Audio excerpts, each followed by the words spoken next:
ادھر ڈوبے ادھر نکلے، ادھر نکلے، ادھر ڈوبے ادھر نکلے۔ اچھا حسن، آپ سے میں نے کہا تھا کہ آپ ذرا کیسز کس الزام میں گرفتار ہوئے ہیں وہ؟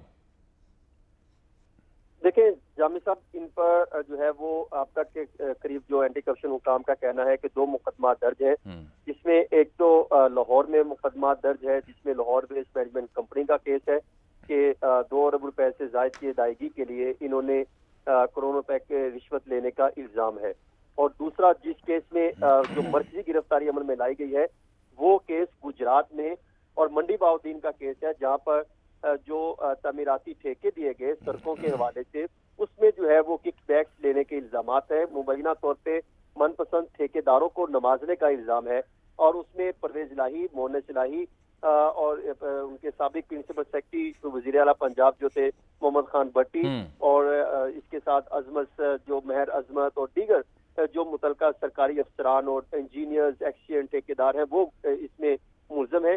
اس کے تحت جو ہے پرویز الہی کو گرفتاری ان کی عمل میں لائی گئی ہے، اور اب جو ان کو ہیڈ کوارٹر میں منتقل کیا گیا ہے، اینٹی کرپشن پنجاب میں جو ان کا ہیڈ کوارٹر ہے محکمہ ایکسائز آفس کے ساتھ وہاں پر منتقل کر دیا گیا ہے، ان کا میڈیکل کیا گیا ہے جس میں وہ جو ہے وہ صحت مند قرار پائے ہیں، اینٹی کرپشن حکام کا یہ کہنا ہے، اور ان کا یہ کہنا ہے کہ ان کو کل جو ہے وہ عدالت کے جو جوڈیشل جو مجسٹریٹ ہے ان کے روبرو پیش کیا جائے گا ضلع کچہری میں، اور اینٹی کرپشن کی جانب سے پرویز الہی کے جسمانی ریمانڈ کے 10 روزہ اچھا، ان کی تو ضمانت اس کیس میں منظور نہیں ہوئی تھی، منسوخ ہو گئی تھی، اس کے بعد یہ دوبارہ عدالت نہیں گئے؟ دیکھیں اینٹی کرپشن کی جو عدالت تھی اس میں 2 اینٹی کرپشن کورٹ گجرانوالہ نے کرپشن کے 2 مقدمات میں پرویز الہی کو عبوری ضمانت میں 1 جون تک توسیع دی تھی، لیکن کیونکہ آج ان کو عدالت میں پیش ہونا تھا، پھر ان کی توسیع آگے ہونا تھی، لیکن کیونکہ آج عدالت میں پیش نہیں ہو پائے جس کی وجہ سے وہ بھی ضمانت جو ہے وہ منسوخ ہو گئی، اور پھر دیگر جو مقدمات تھے ان کے حوالے سے بھی ان کو جن کے کیسز چل رہے تھے جس کی وجہ سے وہ پیش نہ ہو سکے اور ضمانت نہیں ہو سکی۔ جو اینٹی کرپشن پنجاب حکام کا یہ کہنا ہے کہ یہ ہمارے پاس کرپشن کے ایویڈنس موجود تھے، مقدمات درج کیے گئے ہیں، اور اس میں اہم ترین بات یہ ہے کہ یہ کوئی جو دفعات لگائی گئی ہیں یہ انتہائی سنگین ہے، جس میں 420، 468، 471، 409، 161، 162، 34 اور پھر اسی طرح دیگر مقدمات میں جو لاہور بیس مینجمنٹ کمپنی والا جو مقدمہ درج کیا گیا ہے اس میں 161، 162، 34، 5 یہ دفعات لگائی گئی ہیں، اور پھر اینٹی کرپشن حکام کا یہ بھی دعویٰ ہے کہ پنجاب اسمبلی میں جو تعمیراتی ٹھیکے دیے گئے، جو پنجاب اسمبلی کی بلڈنگ نہیں بنائی گئی اس کا فرنیچر اور اس کی تعمیراتی ٹھیکے کے حوالے سے کچھ کرپشن کے الزامات ہیں جس پر مقدمہ درج کیا گیا ہے، اس کے حوالے سے بھی تحقیقات ہو سکتی ہیں، اور دیگر جتنے بھی کرپشن کے ایلیگیشن ہیں ان کے حوالے سے مقدمات۔ اچھا، جا کہاں رہے تھے، کن حالات میں گرفتاری ہوئی؟ سنا ہے کہ وہ جو بلیٹ پروف شیشہ وہ نیچے کرنے کو تیار نہیں تھے، پھر ایک ڈرل مشین کے ذریعے شاید اسے توڑا گیا۔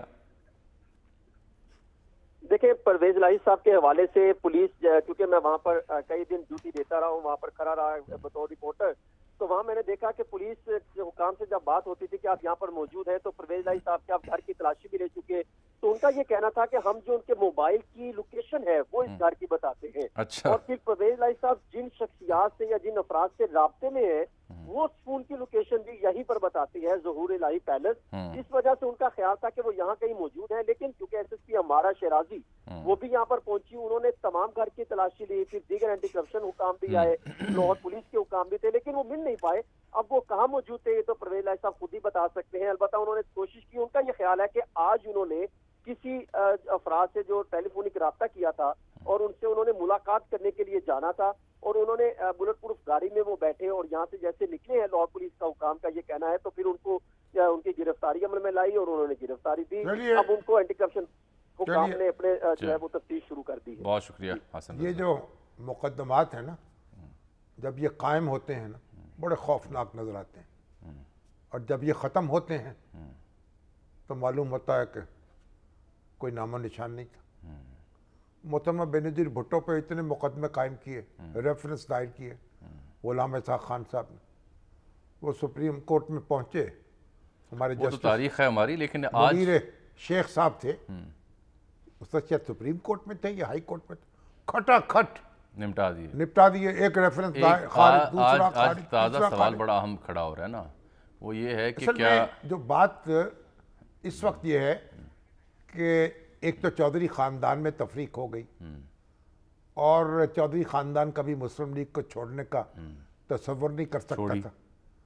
انہوں نے مسلم لیگ چھوڑی, پی ٹی آئی کے صدر بن گئے, اور اب یہ ہے کہ مونس الہی صاحب جو ہیں وہ تو اب بیرون ملک ہیں, اور والد صاحب جو ہیں اندر ہیں, اور قید و بند کی صحبتیں اٹھانی پڑیں گی ان واپس کو. آئیں گے پھر. لیکن میرا خیال ہے کہ دیکھنا ہوگا اب ان کی سیاست کیا رخ اختیار کرتی ہے. کوئی پریس کانفرنس بھی کر سکتے ہیں. ویسے تو دیکھیں, میں نے تو پہلے عرض کیا نا کہ میرے ساتھ تو بڑا ایک قریبی تعلق ہے, ذاتی تعلق ہے. کامران شاہد صاحب یہ فرماتے ہیں اپنے تجزیے میں کہ یہ جو کمٹمنٹس انہوں نے کر رکھی تھی مختلف سیاسی رہنماؤں کے ساتھ, ان پر پورا نہیں اترے, ادھر چلے گئے کمٹمنٹ کرنے کے باوجود, مٹھائیاں کھانے کے باوجود, تو عجب دوراہے پر ان کی سیاست آئی ہے, اب پرانی, اور اس کی ذمہ داری وہ ان کے صاحبزادے پر عائد کرتے ہیں. پرانی بات ہو گئی نا. چلیے, اب تو وہ مسلم لیگ نے حفیظ پاشا صاحب ہیں جی, کیا تھا, وہ اس میں وزیر اعلیٰ نہیں بنے, وہ خان صاحب کے ساتھ چلے گئے, یہ فیصلہ کر لیا جو بھی اس کا نتیجہ نکلے. بہرحال وہ ایک جیدار ہیں, شخص ہیں, اور مقابلہ کر سکتے ہیں. چلیے اب مقابلہ ہے.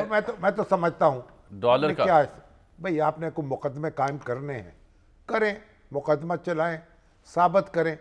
یہ کیا ہے, ہنگامہ کیا ہے, جیل میں بھیجنا, ٹھیک, ہتھکڑیاں لگانا, اور اس طریقے سے یہ ہمارا ایک کوئی دن ایسا آئے گا کہ ہم قومی سطح پر اس طرح کے معاملات سے توبہ کر لیں.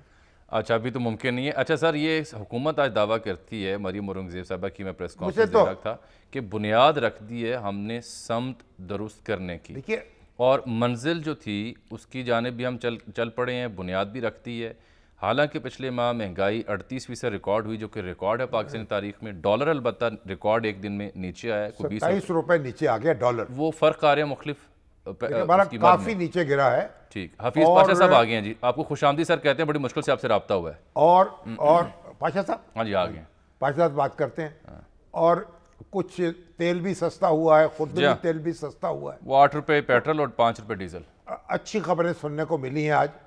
اور وہ بوستان صاحب تو کہتے ہیں کہ جو کریڈٹ کارڈ کی پیمنٹ ہو رہی تھی نا ڈالر میں, وہ بینک اسے مارکیٹ سے خرید رہے تھے.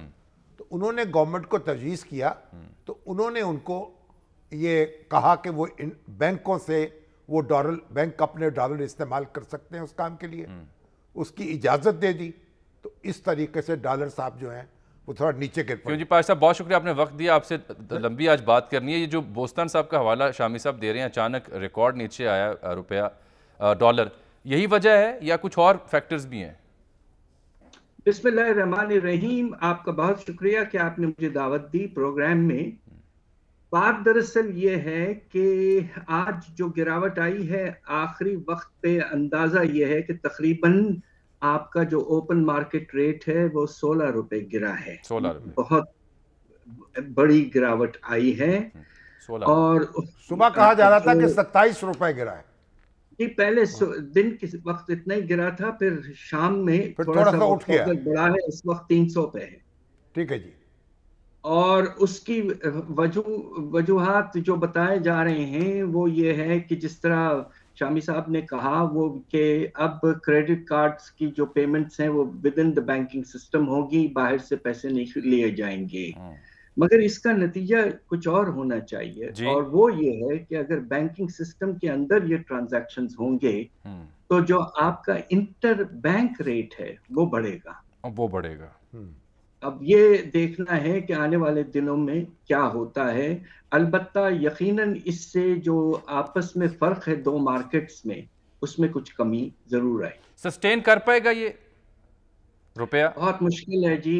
بات یہ ہے کہ بینکنگ سسٹم سے لینے میں آپ کے ریزروز پر الٹیمیٹلی پریشر تو پڑے گا نا ڈائریکٹلی, مگر تو اس لیے یہ دیکھنا ہے کہ آنے والے دنوں میں کیا ہوتا ہے.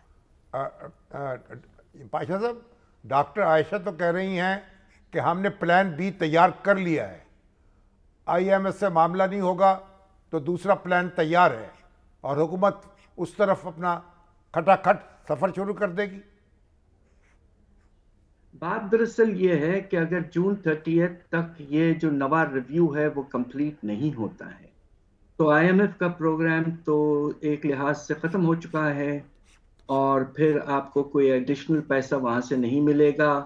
اور دوسرا پرابلم یہ ہے کہ جب IMF کی چھتری نہیں ہوگی تو بائی لیٹرلز اور آپ کے ملٹی لیٹرلز جو ہیں وہ پیسہ بھیجنا بند کر دیں گے تقریباً. تو اب یہ ہمیں کچھ اندازہ نہیں ہے کہ کیا ہے یہ پلان بی، مگر میرے خیال سے حکومت تو صرف یہ سوچ رہی ہے کہ کسی طرح سے جون 30 کے بعد سے تقریباً 6 ہفتے رہ جاتے ہیں آپ کے گورنمنٹ کا ٹینیور ختم ہونے کا. ہاں جی، تو شاید وہ پلان یہ بنا رہے ہیں کہ کم از کم ہم یہ ایڈیشنل 6 ہفتے کسی طرح سے گزار لیں اور آنے والی جو بھی کیئر ٹیکر وغیرہ ہو وہ سنبھالیں. نہیں تو وہ پھر اس کا مطلب ہے کہ جو حکومت چاہتی ہے کہ کچھ لوگوں کو ریلیف دے دے، کوئی قیمتیں کم کر دے، کوئی سکون کا سانس لوگ لیں تاکہ انتخابات میں اس کو فائدہ ہو، تو کیئر ٹیکر آ کر تو پھر مجبور ہو جائیں گے ایسے اقدامات کرنے پر کہ سب پانی پھر جائے گا. یہ بات دراصل یہی ہے کہ دیکھیے ہمارے الیکشن رولز کے تحت 2016 کے جو کیئر ٹیکر حکومت آتی ہے اس کو پالیسی تبدیل یا نئی پالیسی لانے کی گنجائش نہیں دی جاتی. ان کا صرف رجحان ایک ہی طرف ہوتا ہے کہ الیکشنز مناسب طریقے سے ہو جائیں. تو دے ول بی کرپلڈ، جو بھی آئیں گے کیئر ٹیکر والے، اور یہ سمجھ میں نہیں آ رہا کہ اگر اس سے پہلے IMF کی نئی چھتری نہیں آ جاتی ہے 3 سال کے لیے لگ بھگ، تو پھر کیا ہوگا. یہ ایک رائے یہ بھی ہے کہ جی غالباً اسی ہفتے ڈار صاحب جو ہیں وہ آج کل میں UAE اور چائنا کو انگیج کرنا چاہ رہے ہیں. اگر IMF کی چھتری ہٹ جاتی ہے تو آپ نے بائی لیٹرل تعلقات کا ذکر کیا، کیا یہ دوست ممالک کوئی مدد کر پائیں گے؟ میرے خیال سے ابھی تک جو دیکھیے جس ملک نے ابھی تک ہمارا ساتھ دیا ہے اور وہ چائنا ہے. چائنا نے جو ہمیں واپس کرنے تھے کمرشل بینک کے پیسے، اس کو انہوں نے پھر ہمیں واپس کیا ہے. اس سے ابھی تک تقریباً $900 ملین آ گئے ہیں ICBC سے، اور 300 اور آنے ہیں. تو چائنا نے ابھی تک ساتھ دیا ہے، مگر ایک نیا پرابلم جو کل سے بہت واضح طور پر کھڑا ہو رہا ہے، اور وہ یہ ہے کہ چائنیز جو انڈیپینڈنٹ پاور پروڈیوسرز پلانٹس ہیں مختلف بے شمار کیپیسٹی کے، جو پچھلے 5-6 سال میں کھڑے ہوئے ہیں، ان کی ڈیو پیمنٹ جو ہے وہ $1 ارب سے زیادہ جا چکی ہے. تو اب چائنا جو ہے وہ پرائیویٹ سیکٹر کے معاملات میں بڑا سینسٹیو ہوتا ہے، تو وہ شاید اس بات پہ بھی انسسٹ کرے اور شاید کوئی کیس ویس خدا نخواستہ فائل کر دیں کہ پاکستان کو IPPs جو چائنیز ہیں ان کو $1 ارب فوراً سے فوراً دینا پڑے. اس کا مطلب ہے تو پریشر آ سکتا ہے مزید ہمارے فورن ایکسچینج ریزرو پہ. اب گنجائش تو بہت کم ہے، آپ کے پاس تقریباً صرف $4 ارب رہ گئے ہیں، اور اگر یہ ایڈیشنل $1 ارب آ جاتا ہے آپ کے پیمنٹ ڈیو جو کہ ہے، تو آپ کیا کریں گے. دیکھیے اس وقت حالات اس حد تک انسرٹن اور خراب ہو چکے ہیں کہ ہم سب بہت زیادہ پریشان رہتے ہیں کہ ہمارے ملک کے ساتھ کیا ہونے والا ہے. تو پاشا صاحب حکومت اتنی پریشان نظر نہیں آتی، وہاں تو پریس کانفرنسوں میں یقین دلایا جاتا ہے کہ ریلیف ملنے والا ہے، حالات بہتر ہونے والے ہیں، بہتر ہو رہے ہیں، بلکہ ہو چکے ہیں. تو یہ پھر یہ سب کیا ہے؟ دیکھیے بات یہ کہ حالات کس طرح بہتر ہوئے ہیں. آپ نے جو شرح نمو بتایا ہے اس سال کا 0.29%، اور وہ بھی بڑا چڑھا کے بتایا ہے. ہم سب کا اندازہ جنہوں نے زندگی گزاری ہے پاکستان پہ ریسرچ کرنے کی، ہمارا اندازہ یہ کہ کم از کم یہ -3% گراوٹ آئی ہے، اور اس کی بہت بڑی وجہ سیلاب ہے. اور دوسری طرف جو آپ نے درآمدات کو آرٹیفیشلی روکا ہوا ہے، اس سے انڈسٹری بہت بری طرح سے متاثر ہوئی ہے. مارچ کے مہینے میں ہمارے صنعتی پیداوار میں 25% کمی آئی ہے، جو تاریخ میں ایسا بہت کم ہوا ہے. تو ایک طرف تو یہ حالات اس لحاظ سے بہت خراب ہو گئے ہیں. بے روزگاری میں آپ کو کیا بتاؤں کہ ہمارا ایسٹیمیٹ یہ ہے کہ پاکستان کے تاریخ کا سب سے بلند انمپلائمنٹ ریٹ اس وقت ہے تقریباً 11%. 11%؟ لوگ جی بے روزگار ہو چکے ہیں. یہ تو ریکارڈ ہے. اور دوسری جی ریکارڈ ہے. اور دوسری طرف جو آپ کے غربت کے لکیر کے پیچھے ہمارے جو لوگ چلے گئے ہیں بیچارے، جس میں لوور مڈل کلاس کے لوگ بھی چلے گئے ہیں، وہ تقریباً جو نمبر ہے وہ 10 کروڑ لوگ اس وقت نیچے جا چکے ہیں. آپ کہہ رہے ہیں یہ 10 حالات کروڑ ایسے افراد ہم جو نے ہیں کبھی نہیں 25 کروڑ دیکھے. میں سے وہ غربت کی لکیر سے نیچے جا چکے ہیں. جی ایسا ہم نے بہت کم دیکھا پاکستان کی تاریخ میں. 1971 میں بھی اس طرح کے حالات نہیں ہوئے تھے. تو یہ بات اس لیے بہت پریشانی ہے کہ حکومت جو ہے اس وقت مل جل کر بیٹھے، ایک سیاسی کشمکش کا جو سلسلہ ہے اس کو کم کریں، ایک کنسنسس کی طرف آگے بڑھیں. جس طرح 2014 میں ماشاءاللہ ایک بہترین ایکشن پلان بنایا تھا ٹیررزم کے خلاف، اور اس کو امپلیمنٹ کیا تھا آرمی نے ضرب عضب کے تحت، بہت اچھا. اسی طرح کا پروسیس پاکستان کو اکنامک فرنٹ پہ چاہیے. We need a consensus. وہ کیسے ہو سکتا ہے اور اس کی کیا خد و خال اس نے؟ ڈاکٹر صاحب مزید آپ سے بات کرنی ہے، لیکن ایک بریک آیا چاہتی ہے. بالخصوص جو سیاسی استحکام کی آپ نے بات کی، آئی ایم ایف نے بھی انپریسیڈنٹلی اسی بابت میں ایک سٹیٹمنٹ دی ہے، اس کے اوپر حکومت نے رد عمل بھی دیا. اس پر مزید بات کرتے ہیں ایک چھوٹی سی بریک کے بعد. ناظرین ہمارے ساتھ سے ڈاکٹر حفیظ پاشا صاحب شریک گفتگو ہیں ملک کی موجودہ اقتصادی صورتحال پر.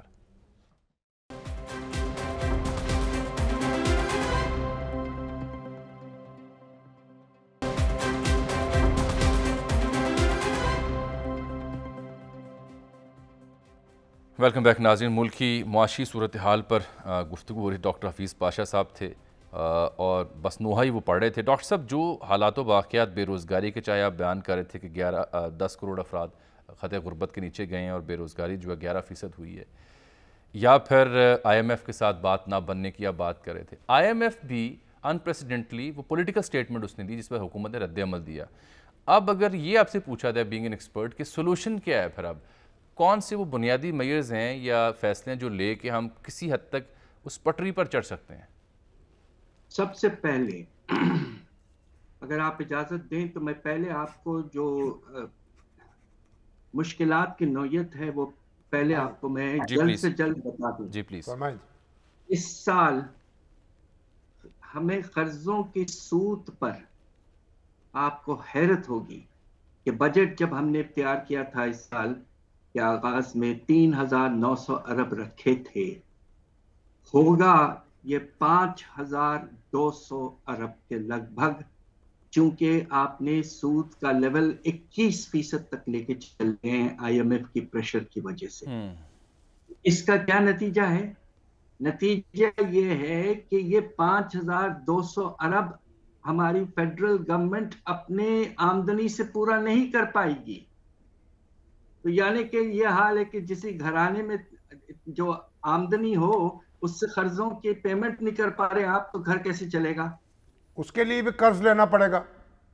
بالکل. اب آپ یہ دیکھیے کہ پاکستان کے ڈیفنس کے اخراجات، پاکستان کے جو گورنمنٹ کے امپلائیز ہیں ان کی تنخواہیں، ان کی پینشنز، سبسڈی، سارے چیزیں جو ہیں اب ہم قرضوں سے پورا کریں گے. اور اگلے سال اس سے بھی زیادہ بھیانک بات یہ ہے کہ جو قرضوں کی سود کی پیمنٹ اگر 21% پہ ریٹ رہا، 8,400 ارب. 8,400 ارب، انبیلیویبل. ہمارا پورا ریونیو اسی میں لگ جائے گا. ریونیو پورا آپ کا اگلے سال 6,000 ارب کے لگ بھگ ہوگا. تو صرف ایک چیز کو بھی پورا نہیں کر پائیں گے آپ. تو پھر کیا کریں گے؟ آئی ایم ایف کے پروگرام میں جائیں گے تو آپ سے وہ 2-3 باتیں کہیں گے. جی. اور میں اگر آپ اجازت دیں تو کہہ دوں. فرمائیں. سب سے پہلے پروگریسو انکم ٹیکس پہ اشارہ دیا ہے آپ کے ایم ڈی نے، جو کچھ ہفتہ پہلے پاکستان کے بارے میں بات کی تھی، اور اس پہ کہا تھا کہ اگر آپ پروگریسو انکم ٹیکس لائیں گے تو تھوڑی سی گنجائش بنے گی کہ آپ ٹارگیٹڈ ریلیف دیں غریبوں کو. اب یہ پروگریسو ٹیکس میں کون سے شعبے یا ایسے گروپ ہیں جس میں اس وقت نہ دینے کے برابر ہے ٹیکس. سب سے پہلے اس ملک کے سب سے بڑے زمیندار, بڑے فیوڈل لاٹس, جی فیوڈل لاٹس, کل آمدنی ان کی نیٹ سالانہ کوئی 1200 ارب ہے, اور اس میں سے وہ پاکستان کے ٹیکسز میں ریونیوز میں صرف 2 ارب دیتے ہیں. 2 ارب, صرف 2 ارب. جی. دوسری طرف آپ کا پراپرٹی اوننگ کلاس ہے اور پراپرٹی ڈیولپرز ہیں. پاکستان بھر میں اربن انموویبل پراپرٹی ٹیکس جو بہت اہم ٹیکس ہے, پورے ملک میں جو گھروں کی جو 1 کنال سے بڑے گھر ہیں شہروں میں, ان کی ویلیو تقریباً 4000 ارب ہے, اور ٹیکس کتنا ملتا ہے؟ مشکل سے 16 ارب. اندازہ کیجئے. اور جی تیسرا طبقہ جو ہے وہ ہے آپ کے ٹریڈرز. یہ شعبہ پاکستان کا سب سے بڑا شعبہ ہے, wholesale and retail trade sector. یہاں سے کل آپ کو صرف 25 ارب ملتے ہیں. 25 ارب. اگر آپ نے یہ سارے مراد ختم کیے تو اللہ کے فضل سے ہمارے ریونیوز میں 2000 ارب کا اضافہ ہو سکتا ہے. 2000 روپے کے مراد دیے میں آپ نے ارب کے. ایک طرف تو آپ کو یہ کرنا ہے, دوسری طرف ایس او ایز کے خرچے جو ہیں وہ آسمان تک پہنچے ہوئے ہیں اسٹیٹ اونڈ انٹرپرائزز کے. جی جی. اس سال اندازہ یہ ہے کہ 2000 سے 2500 ارب کے خرچے ہوں گے ان پر. دیکھیے یہ آؤٹ آف لمٹس ہر چیز ہوتی جا رہی ہے. کب تک ہم بیٹھے رہیں گے؟ بڑے ڈیسیشنز کی ضرورت ہے. فیڈرل گورنمنٹ کو بہت حد تک چھوٹا کرنا ہے 18th امینڈمنٹ کے بعد, نہیں کر رہے ہیں آپ. بے شمار سبسڈیز بانٹتے پھر رہے ہیں آپ. تو دیکھیے بات یہ ہے کہ ایک وقت ایسا آتا ہے کہ کسی ملک کی تاریخ میں جب بڑے اقدامات لینے پڑتے ہیں, وہ وقت Quite unfortunate. ڈاکٹر صاحب ہم کچھ دیکھنے کو تیار نہیں ہیں, سننے کو تیار نہیں ہیں. تو کیسے چلے گا ملک؟ مجھے آپ بتائیں کیسے چلے گا یہ ہمارا پیارا ملک؟ اور دوسری طرف غربت کا جو پیمانہ ہے, جو لوگوں کی, غریب لوگوں کی آمدنی اور پاورٹی لائن میں جو فرق ہے, ان کے غریب ہونے کے نتیجے میں, جسے ہم پاورٹی گیپ کہتے ہیں, جی اس وقت پاکستان میں وہ 2100 ارب تک پہنچ چکا ہے, اور بے نظیر انکم سپورٹ پروگرام کھینچ کھانچ کے صرف 400 ارب کا ہے. صرف 400, بالکل ٹھیک. تو کیسے آپ پاورٹی کو؟ یہ ڈاکٹر صاحب آپ نے جو حقائق کی بنیاد پر جو تصویر پیش کی ہے, اسے دیکھ کر اسے سن کر دل دہل گیا ہے. آئی وش کہ جو آپ بھی ہمدردانہ اپیل کر رہے ہیں تقریباً روتے ہوئے عوام کی طرح, تو اس پہ غور کرے ہماری سیاسی قیادت اور کوئی پولیٹیکل سٹیبلٹی کی طرف رجوع کرے, کیونکہ اس کے باوجود یہ اہم ڈیسیجنس لینا ایک کمزور حکومت کے بس کی بات نہیں ہے.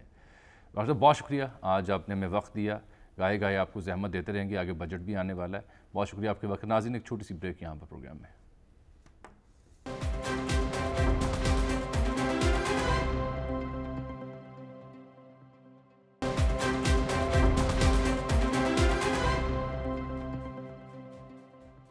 ویلکم بیک ناظرین. ہم نے زحمت دی ہے بیرسٹر داؤد غزنوی کو. ہم نے بات کرنی ہے ڈاکٹر عافیہ صدیقی صاحبہ کی. 20 سے 22 برس بعد ان کی بہن اور سینیٹر مشتاق کی ان کی ملاقات ہوئی. اب داؤد غزنوی صاحب اس کیس کو پلیٹ کرتے رہے ہیں ایک عرصے سے, اس معاملے پر ہمارے پروگرام میں آ کے شریک گفتگو ہوتے رہے. اب آگے کیا حال ہے؟ کیونکہ اگر شامی صاحب فرما رہے تھے کہ کاش کو ایسی راہ نکلے کہ باقی بڑی کمپین چلائی انہوں نے. ہاں جی, بڑی کمپین, بہت لکھا, کتاب لکھی. جی جی جی. تو داؤد صاحب عدالت پہنچے. داؤد صاحب ہمارے ساتھ ٹیلی فون لائن پر. داؤد صاحب السلام علیکم. جی وعلیکم السلام شامی صاحب. کیا خبر ہے وہاں سے؟ کتنی پیش رفت ہوئی ہے امریکہ میں؟ دیکھیں سب سے پہلے تو یہ بات ہے کہ یہ بہت بڑا بریک تھرو ہے. 20 سالوں کے بعد عافیہ کی بہن جو ہے فوزیہ, وہ عافیہ سے مل سکی ہے. میری کل بڑی شارٹ سی جو ہے نا ایک کنورسیشن ہوئی تھی ایک سورس کے ذریعے سینیٹر مشتاق صاحب سے. ہی واز ویری ٹائرڈ, بڑے ٹائرڈ. 2 دن ان کی ملاقات ہوتی رہی ہے. ایک دن تو میرا وہ 3 گھنٹے